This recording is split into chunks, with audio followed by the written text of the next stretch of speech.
नमस्कार सर्वांना श्री स्वामी समर्थ। मी स्वाती आपल्या स्वामीचरण या यूट्यूब चॅनलमध्ये अगदी मनापासून स्वागत करते। तर बघा, आज माहिती बघणार आहोत श्रावण महिन्यातल्या शनिवारी पिंपळ वृक्षाची सेवा कशी करावी।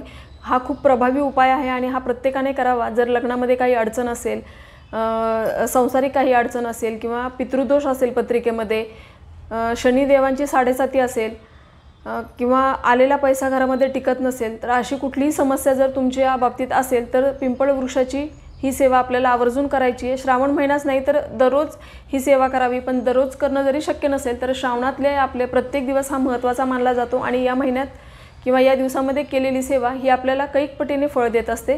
तर यासाठीच आपल्याला श्रावण महिन्यामध्ये पिंपळ वृक्षाखाली दिवा कसा लावायचा आहे आणि कुठल्या चुका आपल्याला टाळायच्या आहेत याबद्दलची संपूर्ण माहिती आपल्याला मी आज या व्हिडिओमध्ये सांगणार आहे। तर बघा, शनिवार हा दिवस शनिदेवांना समर्पित आहे, पण शनिवारच्याच दिवशी पिंपळ वृक्षाखाली आपली माता लक्ष्मी, विष्णू, आपले पितृदेवता, शनिदेवता या सगळ्यांचा वास शनिवारच्या दिवशी या पिंपळ वृक्षाखाली असतो। साक्षात पिंपळ वृक्षाला श्री हरी विष्णूंचंच रूप मानलेलं आहे। म्हणजे ते इतकं प्रभावी आहे की जर आपण एक पिंपळ वृक्षाचं झाड जर कुठे लावलं आणि ते वाढवलं, म्हणजे त्याची निगा राखून जर ते झाड मोठं होईपर्यंत आपण सेवा केली तर आपल्या कैक पिढ्यांचं पुण्य वाढत असतं आणि जे आपल्याला दोष लागलेले असतात ते नष्ट होत असतात। तर एवढी या पिंपळ वृक्षाची महती आहे। तर बघा, आपल्याला दररोज जरी पिंपळ वृक्षाची पूजा करणं शक्य नसेल तरी शनिवारी आवर्जून आपल्याला ही पूजा करायची आहे। पिंपळ वृक्षाला दिवा लावताना कुठल्या नियमांचं पालन करायचं आहे, काही छोटे चुका आहेत त्या आपल्याला टाळायचे आहेत, ते हे मी आपल्याला या व्हिडिओमध्ये पुढे सांगणार आहे। शनिवारी आपल्याला पिंपळ वृक्षाला दिवा लावायचा आहे। आपण सकाळी लावू शकता किंवा प्रदोष काळात संध्याकाळी लावू शकता। फक्त आपल्याला जे पिंपळ वृक्षाला जल अर्पण करायचं असतं तर ते सूर्यास्त झाल्यानंतर पिंपळ वृक्षाला जल अर्पण करू नये। म्हणजे सूर्यास्त झाला की कुठल्याही झाडाला जल अर्पण करू नये। तर त्याच्यामुळे आपल्याला काय करायचं आहे, आपण शनिवारी सकाळी जर दिवा लावणार असू तर तेलाचा किंवा तुपाचा आपण दिवा लावू शकता। शनिवारी सकाळी आपण पिंपळ वृक्षाला जल अर्पण करून दिवा लावू शकता आणि संध्याकाळी म्हणजे अगदी 6-6:30 पर्यंत आपल्याला दिवा लावायचा आहे। दिवा बघा, तुम्ही दिवा 7-7:30 पर्यंत पण लावू शकता, पण आपल्याला जे जल अर्पण करायचं असतं तर ते आपल्याला सूर्यास्त होण्याआधी करायचं आहे। त्याच्यामुळे थोडंसं आपण 5 नंतर आपण कधी दिवा लावू शकतो, पण सूर्यास्ताच्या आधी लावावा जेणेकरून आपल्याला जल अर्पण करता येईल।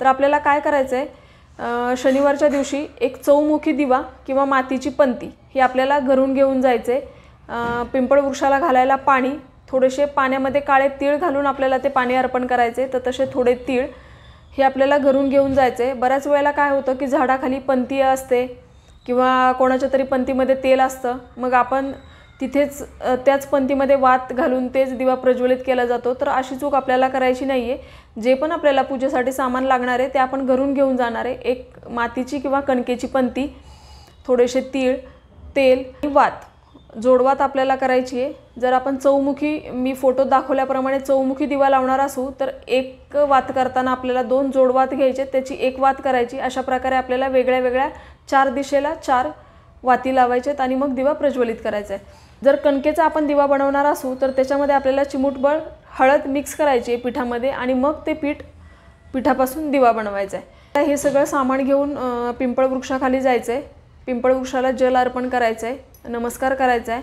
मग आपण जो दिवा घेऊन गेलोय तो दिवा तिथे लावायचा आहे। चौमुखी शक्य झालं तर, आता श्रावणी सोमवार आहेत तर चौमुखीच दिवा लावा, पण जर चौमुखी शक्य नाही झाला तरी एक साईडला वात असणारा, म्हणजे पूर्व किंवा पश्चिम दिशेला वात असणारा दिवाही तुम्ही लावू शकता।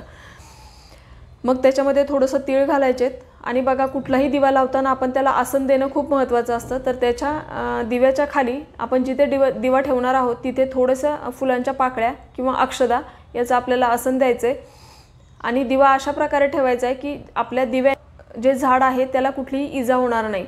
अशा प्रकारे आपल्याला दिवा ठेवायचा आहे। दिवा लावल्यावर आपल्याला प्रदक्षिणा घालायचे पिंपळ वृक्षाला। तर 5, 11, 21 अशा प्रकारे आपण प्रदक्षिणा घालू शकता। प्रदक्षिणा घालताना ओम नमो भगवते वासुदेवाय या मंत्राचा जप करू शकता किंवा ओम शनेश्वराय नमः या मंत्राचा, या दोन्हीपैकी कुठल्याही एका मंत्राचा जप करत आपल्याला पिंपळ वृक्षाला फेऱ्या घालायचेत। नंतर बघा पिंपळ वृक्षामध्ये साक्षात शनिवारच्या दिवशी श्रीहरी विष्णू आणि माता लक्ष्मी यांचा वास असतो। तर आपल्याला श्रीहरी विष्णूंना प्रार्थना करायची आहे प्रदक्षिणा झाल्यावर की हे श्रीहरी विष्णू, माझे या जन्मातील किंवा मागील जन्मातील जे काही पापकर्म असतील तर ते नष्ट होऊ देत, वाचिक किंवा मानसिक जे पण काही कर्म आहेत ते पापकर्म माझे नष्ट होऊ देत आणि माझ्यावर सदैव तुमचा कृपाशीर्वाद राहू देत, अशी प्रार्थना करायची आणि मग आपल्याला तिथून निघायचे। आता तिथून निघाल्यावर एक गोष्ट आपल्याला कटाक्षाने लक्षात घ्यायची आहे, ते म्हणजे आपण मागे वळून बघणार नाही आहोत। कुणी आवाज दिला, कोणी ओळखीचं दिसलं तर रस्त्यात थांबायचं नाही आहे, मागे वळून बघायचं नाही आणि कोणाशीही बोलायचं नाही। आपण पिंपळ वृक्षाखाली दिवा लावल्यावर थेट आपल्याला आपल्या घरी यायचे। घरी आल्यावर थोडा वेळ शांत बसायचे आणि नंतर मग आपण हातपाय वगैरे धुवू शकतो। लगेच आल्यावर आपल्याला पाय वगैरे धुवायचे नाही आहेत, तर थोडा वेळ बसून मग आपण पाय धुवायचे। तर ही गोष्ट आपल्याला कटाक्षाने लक्षात घ्यायची आहे। पिंपळ वृक्षाला दिवा लावताना बऱ्याच वेळेला येताना काहीतरी सामान घ्यायचं किंवा आपण पिंपळ वृक्षाला दिवा लावतो आणि तसंच आपलं दुसरीकडे काम असेल तर त्या कामासाठी जातो, तर ही चूक आपल्याला करायची नाही आहे। आपण घरून सामान घेऊन जाणार आहोत आणि तिथे दिवा लावून आपण परत आपल्या घरीच येणार आहे। तिथल्या कुठल्याही वस्तू आपल्याला पंती वगैरे दुसऱ्याची वापरायची नाही आहे, सगळं सामान आपण घरून घेऊन जाणार। दुसरं म्हणजे पिंपळ वृक्षाखाली जर तुम्हाला एखादं पान पिंपळ वृक्षाचं सापडलं तर ते आपल्याला आवर्जून आपल्या घरी घेऊन यायचे। शनिवारच्या दिवशी आपल्याला त्याची पण पूजा करून ते पण पान आपल्याला तिजोरीत किंवा देवपूजेमध्ये ठेवू शकता किंवा आपल्या तिजोरीत ठेवू शकता। तर बघा, असं केल्याने आपल्या आयुष्यामध्ये नक्कीच सकारात्मक बदल होत असतात। तर पिंपळ वृक्षाची शनिवारी आवर्जून सेवा करावी, तशी तर ती दररोज केली पाहिजे, पण दररोज जरी करणं शक्य नसेल तर शनिवारी आपण आवर्जून पिंपळ वृक्षाच्या झाडाखाली असा दिवा लावावा, कारण तिथे साक्षात विष्णू, माता लक्ष्मी, शनिदेवता, पितृदेवता वास करत असतात। तर चौमुखी दिवा लावल्याने आपल्या पितरांचे आशीर्वादसुद्धा आपल्याला मिळत असतात। तर त्यामुळे ही सेवा चुकवू नका। आणि आता श्रावण महिना आहे, तर श्रावण महिन्यामध्ये हा उपाय आपल्याला आवर्जून करायचा आहे। आपण पिंपळ वृक्षाला जे पाणी अर्पण करणार ते नुसतं पाणी अर्पण करू शकता किंवा त्याच्यामध्ये आपल्याला लक्ष्मी प्राप्तीसाठी त्या पाण्यामध्ये थोडासा गुळ मिक्स करू शकता किंवा काळे तीळ मिक्स करू शकता किंवा कच्चं दूध असं मिक्स करून पण आपण पिंपळ वृक्षाला जल अर्पण करू शकता। साधं जल दिलं तरी चालेल, पण आपल्याला काही विशेष इच्छा बोलायची आहे तर त्यासाठी आवर्जून आपण काळे तीळ किंवा कच्चं दूध किंवा गूळ यापैकी जी आपल्याला गोष्ट जमेल ती त्या पाण्यामध्ये मिक्स करून आपण पिंपळ वृक्षाला अर्पण करायची।